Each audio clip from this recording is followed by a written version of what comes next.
Eto na nga, at samahan nyo ko.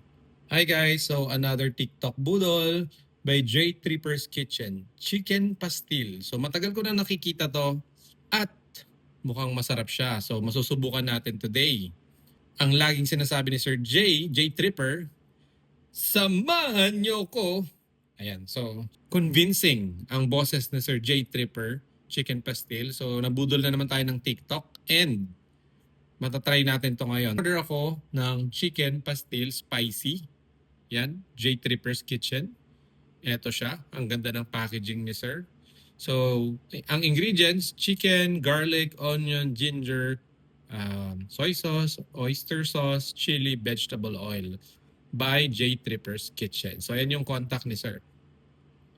So, ito yung nutritional facts niya or content. Ayan. Medyo matagal ang expiration. January 3, 2026.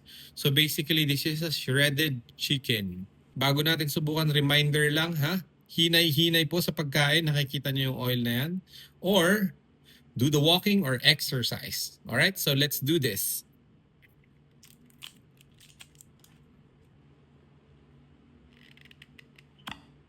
Wow! Ayan, nakikita nyo?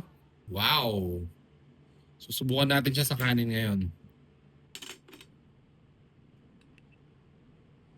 Kita nyo yan? Panalo, di ba? Ito siya. Ito lang pang ulam na. Panalo siya guys. Subukan nyo na. Ito na siya. Ubos. Sarap, panalo. Yellow basket. Eto na nga, at samahan nyo ko.